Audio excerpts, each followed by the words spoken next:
You are Locked On Bears, your daily Chicago Bears podcast. Part of the Locked On Podcast Network, your team every day.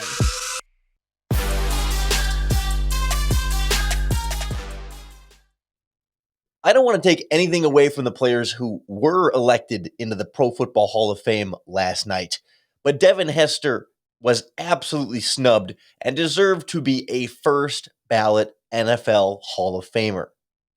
This is Locked On Bears, and I'm your host, Lorin Cox.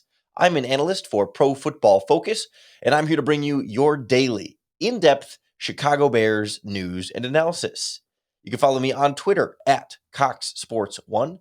You can follow the podcast on Twitter at Locked On Bears. You can like Locked On Bears on Facebook, join the Locked On Bears Facebook group for even more Bears talk, and make sure you hit that subscribe button on the Locked On Bears YouTube channel to keep up with all of our video podcasts as well. Today's episode brought to you by our friends at GetUpside. Download the free GetUpside app. Use our promo code TOUCHDOWN to get 25 cents per gallon or more cash back when you fill up your tank with gasoline. On the show today, Devin Hester, the Hall of Fame candidacy, the snub, the first ballot that wasn't. We'll kind of go through, some of the reaction, the outrage, not even just from Bears fans, but really a national, even people up in Green Bay. I mean, really across the spectrum, support for Devin Hester as a Hall of Famer, not getting there, of course, by the Hall of Fame voters. We'll kind of look at the voting, who got in, who didn't, and sort of the sort of personal connection we all have to Devin Hester as a absolute game changer for the league and for the Chicago Bears specifically. We'll then go more specifically into how he changed the game, the league, the sport, the history of the NFL, and how integral he is to the story of that era of NFL football. And we'll wrap up, I think, with more of a general discussion on the Hall of Fame voting, the Hall of Fame process, and whether we get too caught up in it and whether it's really all that worth getting so caught up in, or whether there's some artificial constructs here that need changing at the very least. But certainly not going to be a unique opinion that Devin Hester was snubbed, right? That he absolutely belonged in the Hall of Fame, and even more so belonged in the Hall of Fame as a first ballot Hall of Famer. Nothing against the other players individually that were elected. Of course, Tony Baselli, Leroy Butler, Bryant Young, Richard Seymour, and then the late Sam Mills, who was voted in posthumously. And then, they do the separate thing for like one coach, one ref, and one, they call it a senior. Cliff Branch gets in there, Dirk Vermeil finally gets in there, and Art McNally is the ref. So like, it's not necessarily about like specifically trying to tear down any of them to say, well, Hester deserved it in for sure over this guy or over that guy, because that we can allow multiple players to be great at the same time, and maybe that's part of the Hall of Fame discussion that we'll get into a little bit later on in the podcast. But it just doesn't feel like necessarily that without tearing them down individually, that Devin Hester didn't deserve it more than any of those five guys. Maybe not all five of those guys you wouldn't necessarily put Hester ahead of, but I think you could make some arguments for a few of them. And especially, I think when you think about this idea of rewarding someone as a potential first ballot player, as opposed to them getting in a little bit later on, and what that means and what kind of weight that carries in this perception. Because it's not as though the list of Hall of Famers there is a list of a bunch of guys who like absolutely needed to get in as first ballot Hall of Famers because they were just so great and this is the year. And it's just like, poor timing for Hester. He happened to be eligible at the same time as all these other guys that deserve to be a first ballot. And so he didn't get in. Like, we've been seeing, we've been waiting for, I think Packers fans have been waiting for a guy like Leroy Butler to get in the Hall of Fame for a long time, right? It's been building up over time, I suppose, with him, but it's not like this year means anything more to Butler than say last year would have, or maybe next year. It just sort of happened to be that he got in this year. So why does Devin Hester's first ballot candidacy not carry a little bit more weight for the evaluation of him getting in? Like, yes, it's great that he was one of the top 10 finalists, but and I will say too, there were other top 10 finalists that, boy, especially DeMarcus Ware is one that's really hard to believe that he also didn't get in the Hall of Fame as a first ballot, or even wide receiver Andre Johnson. I mean, another one of these guys that was just so good, so consistent, maybe a little bit more underrated, and it's a little less surprising, but I think he absolutely deserves it. And even some other guys that have been waiting for a little while, like the other two top 10 finalists were Rondé Barber and Zach Thomas. Like, these are some really quality players, and of course they're all quality players. It just seems like it's a weird mix of not necessarily completely weird, but just a strange choice of not getting in a lot of these, younger, more recent retirees. And this was a time for some older players that had been waiting their turn to finally sneak in. And it does feel, I don't know if it's disrespectful per se to guys like Hester and Ware, but it does send a message that voters clearly don't think of them as first ballot Hall of Famers. So then, it's hard not to peek ahead to next year and you think, well, 2023 wore the number 23, but there's some guys next year that are going to be eligible for the first time that absolutely deserve to be first ballot Hall of Famers. I would say ahead of Devin Hester, like Darrelle Revis, right? I mean, he's got to be a first ballot Hall of Famer next year. Joe Thomas,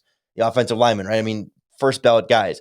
Dwight Freeney, James Harrison going to be in that conversation too. But it's like every year there are really talented guys that come up and deserve to be potentially first ballot, which is, I think, raises some questions or some feelings about how this Hall of Fame process works from a voting perspective and whether they're really going about it a super fair and just and evenly. Not that they're like intentionally stubbing players. It just seems like the process right now is not great when you limit to 5 in this way. We'll kind of touch on that a little bit later on, but more so I think for Hester, it's more about, and today it's more about him, right? It's more about how good he was and how important he was to the NFL and to the league and how he really did change the game of football and how that seems like such a clear criteria for someone being a Hall of Famer and specifically, I think, in his case, being a first ballot Hall of Famer.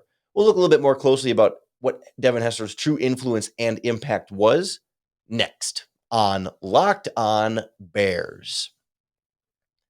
Hey, Bears fans, I want to let you know about an incredible app for everyone who buys gasoline. You ever fill up your car at the gas station? You're going to need the GetUpside app because Locked On Bears listeners are getting cash back for every gallon of gas they get every time they fill up. You just download the free GetUpside app in the App Store or Google Play, enter in our promo code touchdown, and you're going to get 25 cents per gallon or more cash back when you fill up. Stop paying full price at the pump, especially with the way gas prices are kind of going back up, and they've been fluctuating a lot really as of late. But hey, get some of that cash back and make it a little bit easier on your wallet. Some people who drive a lot are making as much as $200 to $300 in cash back, and there's no catch, right? The cash back gets added right to your GetUpside account, and then you can cash out at literally any time. You can direct deposit into your bank account. If you'd rather go out through PayPal, you feel more comfortable that way, they'll do that. Or you can even cash out with an e-gift card to Amazon and other online retailers. So just download the free GetUpside app, enter in our promo code touchdown, and you're going to get 25 cents per gallon or more cash back when you go to the station and fill up your tank. That's promo code touchdown at the GetUpside app. Running out of time to get your bets in on the big game this weekend. And of course, our friends at BetOnline have you covered with more props, odds, and lines than ever before as this football postseason starts to come to an end here.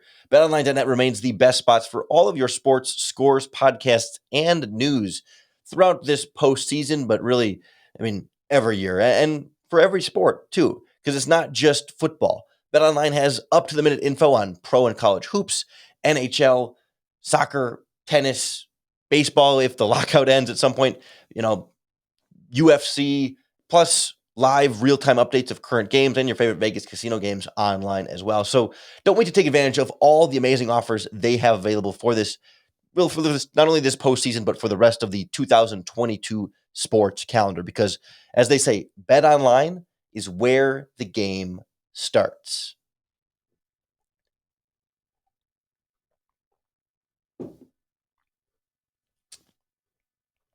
So often, Devin Hester was where the game started, returning the opening kickoff when they would actually kick it to him, taking 6 of those back for touchdowns, and plus the 14 punt returns.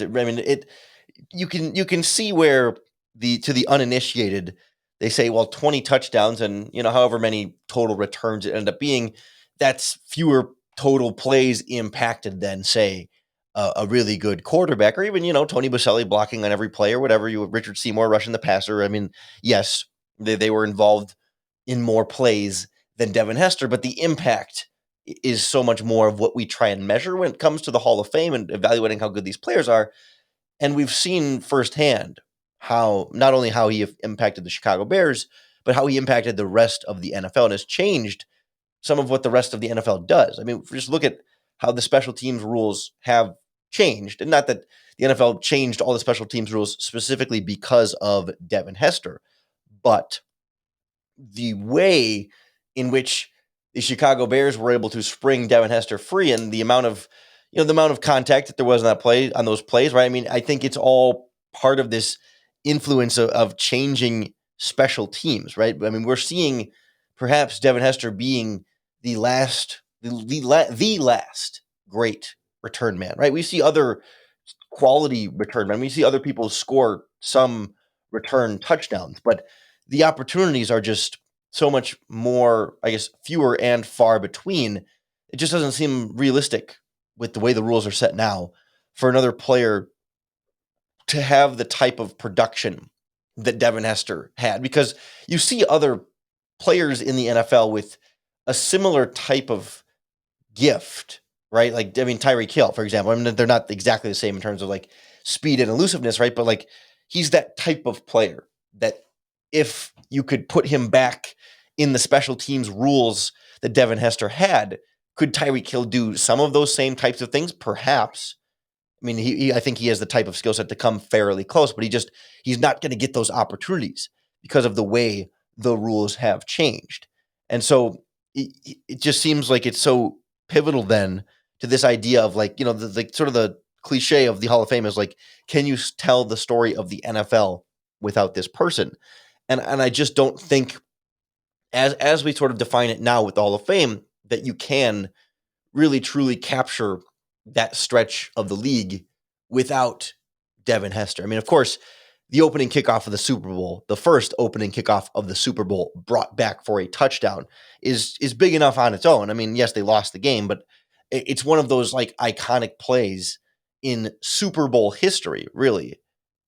And that's so critical to this whole aura around Hester, right? Because so much of the Hall of Fame ballot stuff can be a little bit more like feeling than stats, and we'll get into some of that in a little bit here. But he definitely checked both of those boxes. I mean, more of those return touchdowns than Deion Sanders ever had, and Hester, of course, they stopped kicking to Hester, and he could have had so many more had they continued to kick to Hester. And just the way it helped the Bears win football games, even just like outside of specifically the touchdowns. But we talked about this a little bit on yesterday's podcast, talking about Lovie Smith with the Houston Texans, where it's just like, I don't think we realize or can accurately fully measure the hidden yards that Hester gave this team, the field position that this offense had, the special teams blunders that they forced the opponents into, even if it wasn't, directly measurable in terms of like kicking to Hester or not kicking to Hester, or kicking it out of bounds or whatever it might be.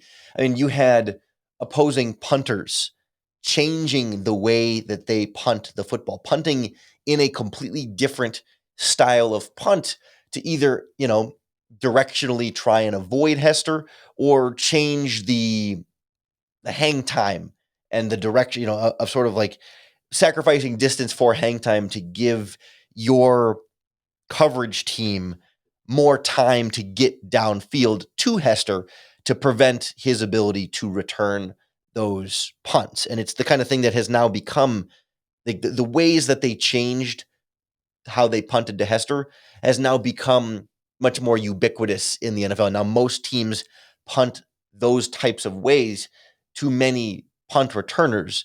And yes, they were doing those types of things occasionally before Hester, but it really became mainstream after Devin Hester. Teams started carrying more and carrying different types of players for their special teams because of Devin Hester. Not just putting like veteran backups that were mediocre on special teams, but actually keeping like more consistently like special teamer type players on their roster to be able to keep up with Hester. I mean, especially within the Bears' own division, you saw the Lions and the Packers, the Vikings do those types of things. And then you also had sort of the psychological battle that Devin Hester would present for opposing teams of like coaches and kickers and punters, either being scared to kick to Hester or being dared to kick to Hester. And whether or not they as a special teams unit were going to challenge themselves and say, you know what, we're going to stop him. All those other teams, they couldn't stop him, but we believe our special teams is good enough to stop him. And of course, it always struck fear into the heart of opposing coaches every time they would face them. And how is that not on its surface like a Hall of Fame resume right there? I mean, right, if you polled every coach Devin Hester played against, at least for the main chunk of his prime, maybe the late years in Seattle and Atlanta didn't have quite the same effect, but like prime Devin Hester, every team was thinking about him every week. And how many players in the NFL fit that category? I mean, right, we think of the best quarterbacks being the ones that keep opposing defensive coordinators up at night, and the best pass rushers keeping opposing offenses up at night. Devin Hester is one of those keep the opponent up at night, and that seems like that's reserved for the Tom Brady's, the Aaron Rodgers, the Khalil Macks, those type, the Aaron Donalds, those type of players that are clearly Hall of Fame players whenever they retire. And Devin Hester had that same type of feeling and effect on opponents that really just it makes it so much harder to really it makes it harder to accept the not getting in the first ballot type of recognition that he absolutely deserved, because it is something he can only get once. And yes, it'll still mean a lot if and presumably when he does eventually get into the Hall of Fame. But it just, I don't know, I think for me it points out some of the flaws in this Hall of Fame process. And we'll kind of talk a little more about like, how did they go about this and how the Hall of Fame works and whether they should change some of that or at least consider maybe doing things a little bit differently and where they're sort of stuck at right now. Next on Locked On Bears. We're getting to that time of year where we pretty much start giving up on our New Year's resolution. But one thing that I haven't given up on and it's been really easy to stick with is eating a little bit better with Built bars in my diet. They are the world's best tasting protein bars, and it doesn't feel like a New Year's resolution. It doesn't feel like anything you have to try hard to do because they taste so good, right? They're good for you and they taste really good. It's enjoyable. Like I've said before, like it's hard for me to only eat one Built bar a day because they taste so good. And certainly wouldn't be anything wrong with eating more than one a day because they're so good for you, but I just would go through them so fast and I'd spend all my money on Built bars. But listen, they really do taste like candy bars. They're covered in 100% real chocolate, soft, easy to chew. But most importantly, they're low sugar, low calories, high fiber, and high protein. Replace your sweet treats, your sweet tooth, your candy bar with a Built bar, and boom, you're going to notice changes. Trust me. You got to try them for yourself. Head on over to Built.com. Enter in our promo code LOCKED15 and you're going to get 15% off your next order. That's promo code LOCKED15 for 15% off at Built.com. Generally speaking, I mean, we put a lot of weight and a lot of stock into the Hall of Fame, and it's a big deal only because we make it a big deal. But when you sit down and think about it, there are a lot of sort of arbitrary rules and some like unspoken rules, and some I think can be gatekeeping from the Hall of Fame voters as a whole, and really we end up sort of dancing around and playing this game in those rules whereas regardless of whether or not Hester was now officially not a first ballot Hall of Famer, that doesn't change how any of us are going to think about him. I mean, you know what I mean? Like, does it, when a guy is voted into the Hall of Fame, all of a sudden do you go, oh, actually, you know what?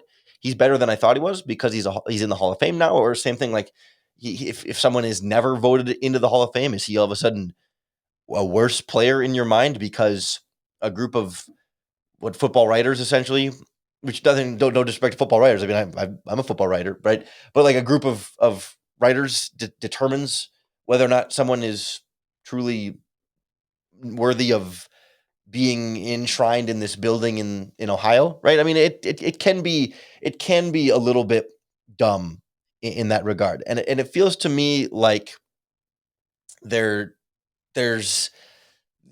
this artificial construct, there's confines of, we're allowing 5 players in every year. To me, it should be more about, it should be better to find not how many players you're going to put in each year, but what player are you going to put, right? If you want to reserve the Hall of Fame for like the truly exceptional, right? I mean, like Devin Hester deserves to be a first ballot Hall of Famer as it exists now.